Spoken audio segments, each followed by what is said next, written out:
to Chris and the Mistake Room for hosting us.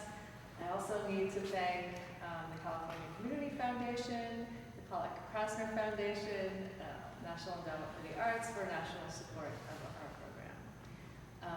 If any of you would like to know more about Artadia, how to get involved, we have a very active group here in Los Angeles especially. We do lots of fun art-related events, all in support of artists. And if you'd like to know more, just come talk to me after this. And with that, I'm gonna hand it over to Chris. Thank you.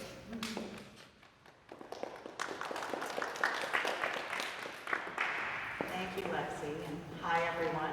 Welcome to the Mistake Room.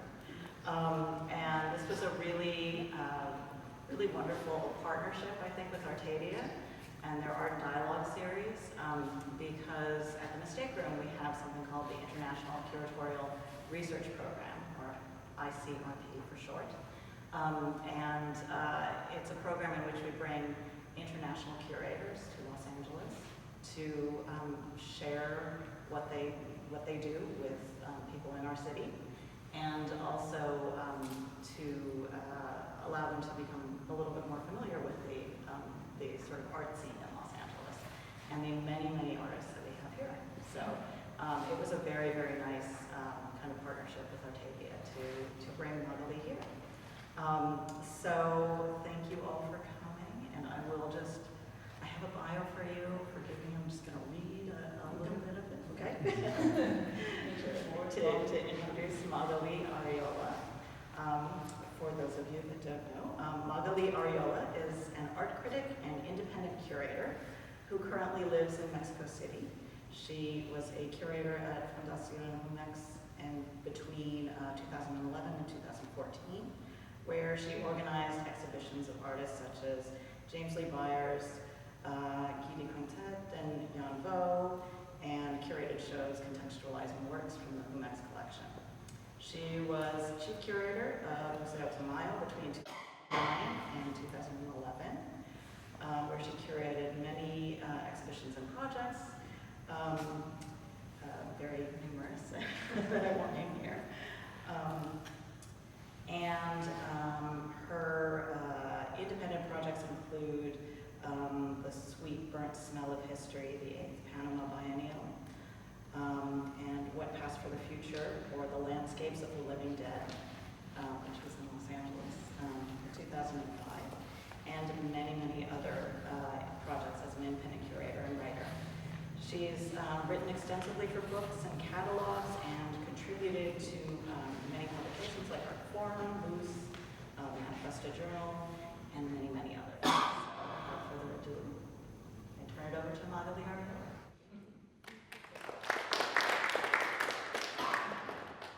Well, thank you all for coming, and thank you, Lexi, and thank you to Artadia. Can you hear me, actually? Yeah. Thank you, Chris, and thank you to the Mistake Room. It's really a pleasure to be back here. I used to be living here for a while, so it's really, nice to get in touch with the scene again. I've been doing a few studio visits, which have been really, really great. So it's been really a pleasure. And so I decided to speak tonight about the latest project I did, which was a show I did over the summer at Marion Goodman's gallery in New York. And not only because it's the latest show I did, but also because it's a project that actually goes back in time quite a few years. And I guess I started thinking about it when I was working on the Panama Biennial. So to make a long story short, when I did the Panama Biennial, which is a very tiny biennial with a very, very tiny budget, I was working on the history of the Canal Zone, which is still very present. So it's like a kind of historical site that sort of vanished because it doesn't exist anymore, but it's still present, and it's been taken over by the government, the population. There's people living there, and there's all these sort of non-for-profits and UNESCO and all these kind of different institutions that took over the military base. So when I was working there, I just like started doing, research and reading about the history of the canal zone. And of course, it's totally like intertwined to the North American history in a way, and the way it sort of expanded in the late 19th century, early 20th century. And so from then, I started thinking about all these kind of colonial issues, and the way colonialism is intertwined with imperialism. And I don't know, I was just I started putting together things and ideas and works, and there was just this document on my desktop where I would just throw things in. And then finally I got this invitation from the gallery to do something 2 years ago. And I was just going, through the roster of artists they have, and of course, they have fantastic, historical artists and contemporary artists, and I was really, willing to put together different generations and different, arguments. So this came up, this exhibition called Sunset Decor, and it really departed from this one of the latest installations by Marcel Bortars, the Belgian artist, which is called Decor, a Conquest, and it's a Conquest by Marcel Bortars. So this is from 1975, and again, it was one of the latest decors he did. The interesting thing about this piece for me was, so it's constructed, it's two different spaces that kind of mirror each other. So there's a 19th century room, which is this one that you're seeing there with this python, stuffed python, two cannons that you see there. I have a tiny image, so. And in the back you can see there's these two big lights and then a table, which is a gambling table. And then on the table you can see a lobster and a crab playing cards. And then, I think I have another image back there. Maybe you can see in the back on the right side, there's two barrels, two liquor barrels, and then there's one of these movie posters, lobby cards from a film from 1969, which is called Heaven with a Gun, which was a Western. And of course at that time, that was the kind of very politicized Westerns that were kind of reviewing, Sam Peckinpah's film, a little bit making a kind of parallel between whatever happened in the 19th century and of course, at that time, the Vietnam War. So again, a kind of parallel between colonial history and imperialism in a way. So that was the 19th century room. And then, and of course you have the liquor barrels and then the card game. And then the 20th century room was this kind of bourgeois interior with this garden table and all these machine guns in the back, which were machine guns that were used during the Vietnam War. And then on the table you had this puzzle, which it's a puzzle from the Battle of Waterloo. So of course, that was a kind of reference also to the cannons that were in the 19th century room, which were were supposed to be Napoleon cannons. So the story goes, at this point, Brothers was at the end of his life pretty much, and so he did this piece for the ICA in London. And so he was working with a curator over there, and he basically sent him a list of items he wanted to get for the show. And so they started looking for the cannons, which was the hardest part. And at some point, the curator didn't find the cannons, but he found this puzzle, which was a representation of the Battle of Waterloo. So he got it actually just a kind of how do you say that? When you have something to, instead of having the cannons, he got the representation of them. But then, in his mind, that was a present for Brothers' daughter. So he gave it to him, and at some point, Brothers decided that he would include this, in the show. instead of the canons. And then they kept on looking for other things. And in the end, they, after like, like long time period, they ended up going to this like place where they would rent like props for films. So the whole exhibition was actually made, like out of props, like the cannons, like the python, like all these. So and this is of course very much in relationship to the notion of decor in Brother's like late work, which is, it's like a very interesting notion. This is after he did he closed his Museum of Eagles. And so, like after, like having taken like all this kind of like artist personas in a way where he was like, like he started his career like making this statement, as you might know, where he says that he basically wants to become like an artist and sell his work. So like really, like talking about the whole like institutional system. And then by the end of his career, when he closes a museum, he gets into this like decor situation. And that was a way for him to kind of explore like what the function of his works were. So like in these decors, what he actually wanted to do was like to use his own works from before and use them as, in a way, like props again, and just like to see, like however he could like sort of represent his own career, like, and how like his own works would play against each other.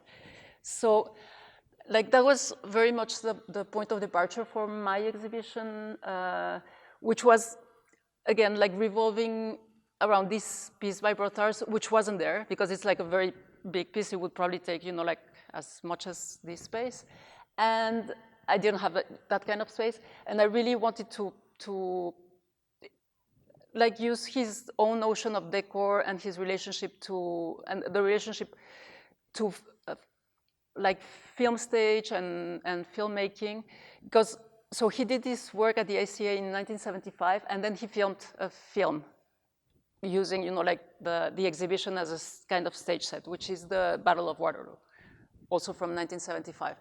So there was like this whole, like kind of interplay between like exhibition and exhibition making and spectacle and warfare as spectacle. So all these notions were like kind of in the mix. So what I did was like basically my exhibition on the one side, as I said before, when I was working on the Panama Canal history, I just like started to get into, like to go back in time. And of course, like that whole expansion, like North American expansion towards like Central America came very much as a result of like the French presence, like in Latin America. So as you may know, like that was like Napoleon III's kind of political agenda to actually like the word Latin America comes from, it's like a French invention, I would say, because it was like really Napoleon who first wanted to do like to build a canal in Nicaragua, and from there it went to Panama. So the French started the canal, they totally failed doing the canal, and then, so the American came into the equation, and there was like a whole, like kind of conspiracy because Panama used to be part of Colombia, so they actually made like this negotiation where Panama could like be independent from Colombia, but, like in exchange they would give them the right to, so like North America would help them, like fight the Colombians, and in exchange they would get the right, like at that time, like it was like unlimited in history to, like use the piece of land to construct the canal. So afterwards, like there's like a whole history, political history that came in, and of course, like Panama got the canal back at some point in 1979. But it was really like very much, like intertwined in a way. So I was like wanting to bring like these two like stories together. And so this exhibition came in. So this is a piece that was the first piece in the show by Carrie Quinn Evans. I think the title of this one is Pay Attention, Motherfuckers. That's like a kind of homage to Bruce Naumann's piece that you may know, but it was also like when Kerry Wynne Evans did his exhibition, the first exhibition he did at the ICA, that was a sort of homage to Marcel Brothers, because he says that when he first saw, like the first exhibition he saw when he was like 15 years old, like a teenager, was Brothers' exhibition, you know, like a conquest, a decor, a conquest. And that was like really his inspiration to become himself an artist. So this is one of the pieces he did, which is like this stuffed magpie. And it's really, you know, like I really wanted to use the magpie as a kind of, you know, like welcoming image, which is always like, the magpie, I guess, has this kind of double take to it, where it can be like it brings like the bad news, and then it's also like this one, you know, like character that steals things from you. So there you see a close up. And then I had like all these photographs from like 19th century photograph from Watkins and O'Sullivan and all these people that were they were involved with the War Department, Muybridge included, and they were actually doing this kind of geographical surveys that were, again, like these guys are geographical surveys, but they were actually like mapping, you know, like all these like Indian territories. So it was like really like taking over like all these different spaces. So like as you will see, I'm gonna just go, you know, like kind of clockwise, which was pretty much like the way you would like kind of circulate the exhibition. And there was a sort of chronology to it, in the sense that these were like 19th century works. But then again, you know, like when you would get to the other space, you probably remember the gallery has like these two spaces. The other space this was more like a kind of reference to 19th century, and the other one was like a kind of reference to 20th century. So again, like very much, you know, like taking on the original Brothers exhibition. So, well, I had some, of course, like some Muybridge you might see on the left side, like these buffaloes running, and then it went like all over to Wojnarowicz, this photograph on the right, which is actually one of the dioramas in the Natural History Museum. So it was like, again, like a kind of timeline in a way, and of course, you know, like Muybridge also being, you know, like those photographs being at the origins of like cinema in a way. So there were like all these, you know, like references to filmmaking also in the show. Then this was another piece. This is by Superflex. That's a piece they did at the University of Arizona Museum. And so so the video piece is actually a reenactment of this one print by Frederick Remington. So this is like a shortened version of the whole project that Superflex developed in Arizona.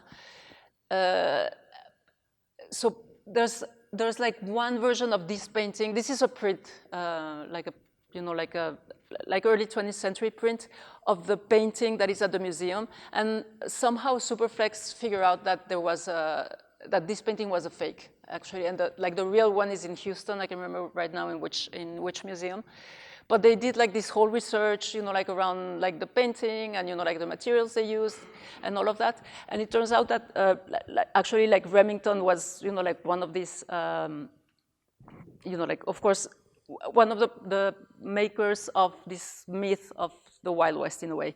So he was actually from New York originally, then he came, you know, like to the West. He started working on all these kind of representations of, you know, like what the West should be, and he actually was kind of collecting, you know, like soldiers' testimonies, props again, you know, like using props, you know, like photographs and all these kind of things to make like all this kind of imagery of the Wild West, which is what actually transcended, you know, like, but again, you know, like probably like with, like many of these stories with no like real reference, but, you know, like, and then of course they got like over time, they got like copied and distorted and all of this.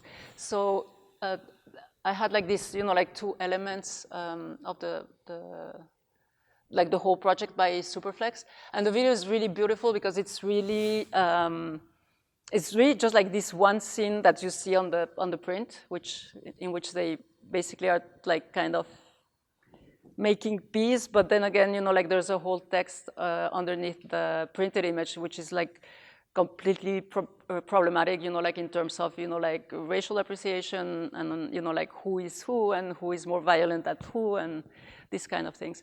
So the like the film is just this, and then the sound is like this kind of like desert sound with just like a rattlesnake, probably like going into the sun. And then the neon piece that you see in the back, that was another piece by Kerrit Wynne Evans, which also came from that show at the ICA in I think it was the early 90s.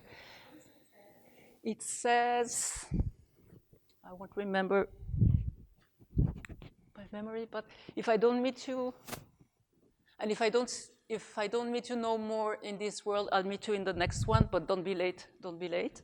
And so of course, like there's like this whole, I guess, like reference to, like gun violence and all of this, but actually the text comes from Jimi Hendrix song.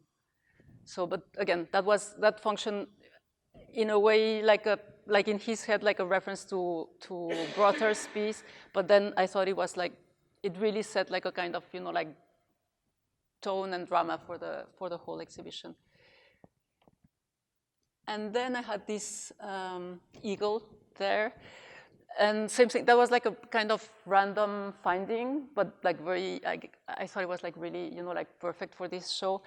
I was at the Carnegie Museum last year for like just a kind of talk again, and it was like like a talk kind of workshop situation, and at some point, like talking. With the curators there, like we decided that like the workshop would actually take us like through the Natural History Museum, and we went to their like kind of storages and all of that. And so talking to one of the curators of the Natural History Museum, he told me that the first specimen that made it into the museum was actually this eagle, which was supposed to be, it was shot accidentally at the Battle of Gettysburg.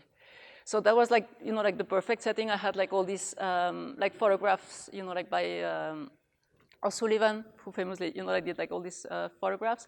And then of course the reference to Brothers and the eagle and the Museum of Eagle. So I had, it's just like one of these things that they use for, like kind of like pedagogical, like exhibitions with the students of the Carnegie Mellon. And so they basically just like put it on a box and shipped it to me. And I had it there. But it was, I thought it was like really, really beautiful.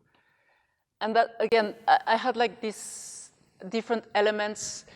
Since I didn't have, like the original installation by Brothers, I thought about, like different ways of making it present in a way. And also, again, like playing with, like his own way of making, like objects and artworks like sort of, like play out and create like another situation, no? Like, so I had this, and then I had this this case with like, so those are two books from the last exhibition that Brothers did in Paris, and again, like, so the first one you see on the top, it's just like like the first catalog he printed, and in which he explains, he has like all these kind of, like decorative patterns.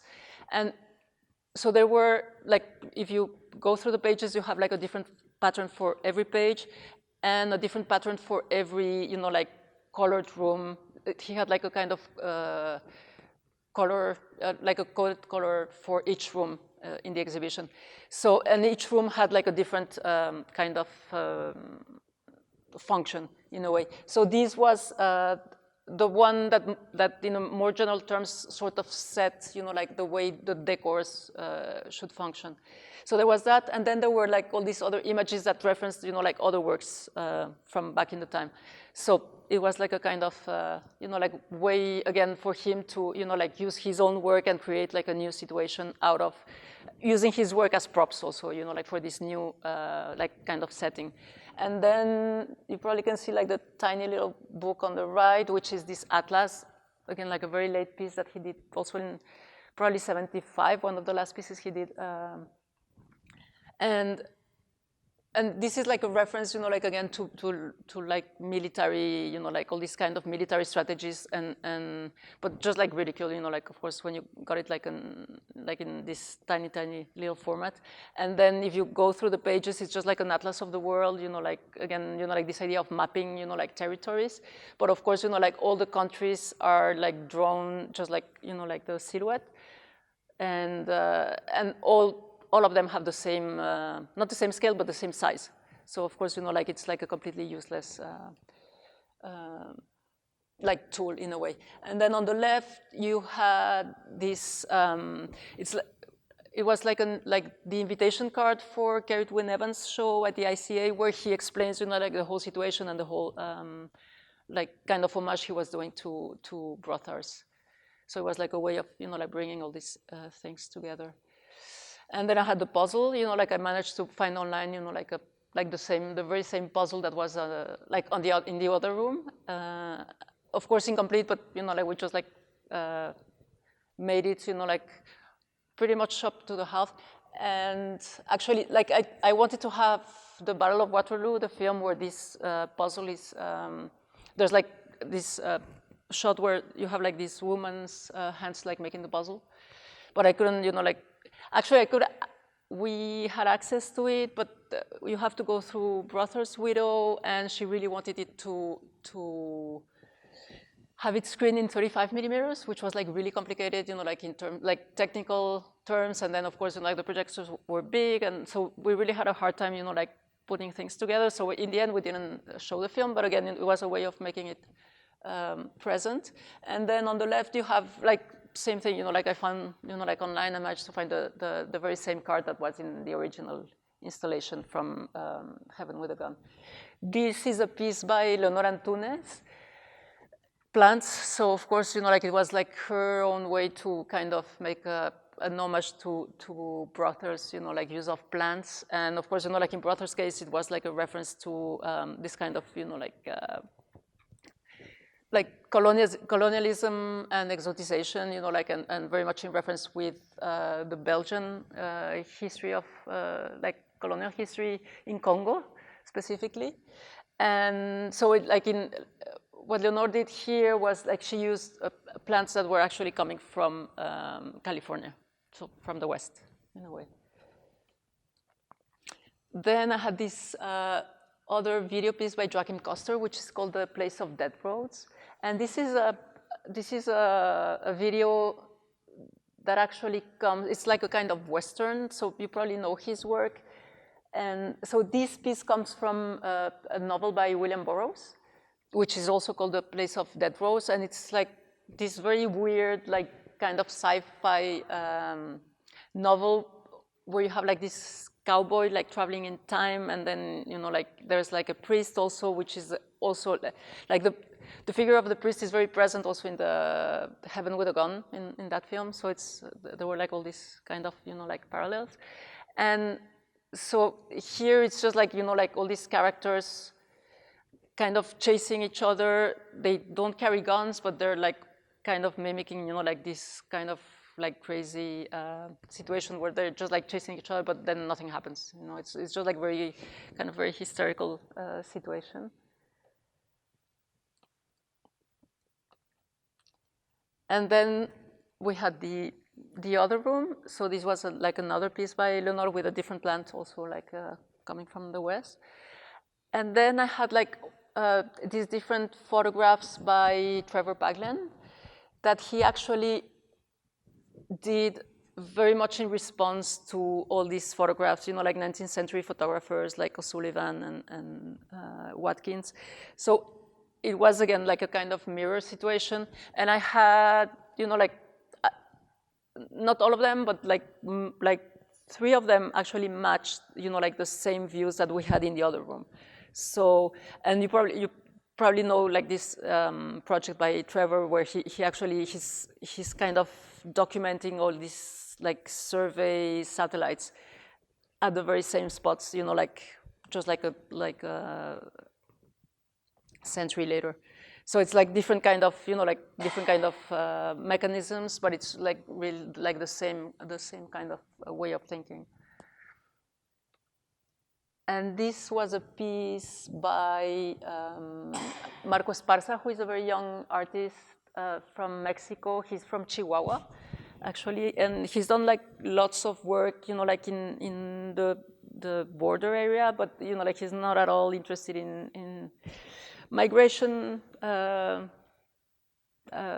situations, which is what actually, like many people expect from him. Like he always get like this kind of, like expectations, like from people, like if you're from the border, why wouldn't you, like work around those issues?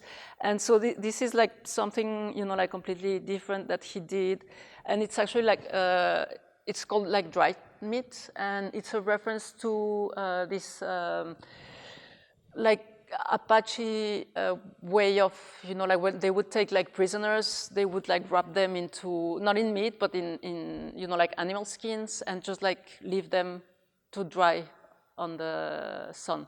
So of course, like as soon as the animal skin would like,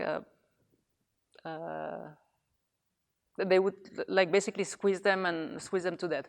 So it was just like this kind of reference to, like this kind of practices and again, like warfare in a way. And then I had Lothar Baumgarten's photographs, like all the way in the back. So that's like a series called Carbon from the 1990s. And I think that was first shown actually here at MoCA.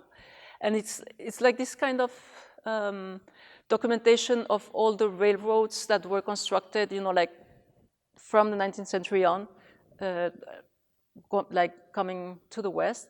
And of course, like many of them still bear like the names of the original tribes that were, like located in all those territories and that were just like, like put apart. And when he took these photographs, it's like a long project. It took like quite a few years to do them. He also wrote like quite a few, like stories, like very short stories, like probably like sometimes 1 or 2 pages only, where he would just like kind of narrate his experiences when he was like doing, like all this kind of survey and taking all these photographs. And many of them, in a way, they're like very, like anecdotal in a way, like just like telling his experiences. But at the same time, some of them are very like speculative in a way, and so just like very poetical and again trying to, like bring.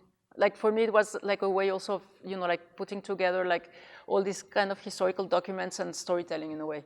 So we didn't have, like the stories in the space because they just like exist on paper, but we did print a kind of booklet for the show and, like all these, I had like this, some of these stories printed in there. And this was a piece by Jean-Marie Perdrix, which is he's a French artist that works in Burkina Faso, and he's between Paris and Burkina Faso. And this is like the head of a horse, and what he does is he actually takes, like the actual head, like with everything in it, and then he uses it as a, like he makes a mold and then he pours the bronze in it. So this is like the real head with all this, like organic material. It's a really, really beautiful piece, but like very strong one. And oops. And of course, like there's like a whole kind of like colonial background, like between, again, like France and Burkina Faso, and, like he's doing like lots of work, like on around there. And then this was like the piece that sort of, like closed the loop of the whole exhibition. This is a piece by Fiona Banner. And what she did is, so I don't know if you're aware, but like the first film that Orson Welles wanted to do wasn't Citizen Kane. It was actually this, which was like a version of Heart of Darkness. And so he wrote the script, but then, you know, like he wanted, I think he went to RKO, and they actually didn't want to produce it because they thought it was like too political in a way. And in his version of, you know, like Heart of Darkness, it's interesting, like what was interesting for me is that the Nelly, you know, like the boat doesn't leave from London to Congo, but like from New York, the New York harbor to the south. So it was like, again, you know, like a way of like transposing, you know, like that whole colonial history, like European history to the US in a way.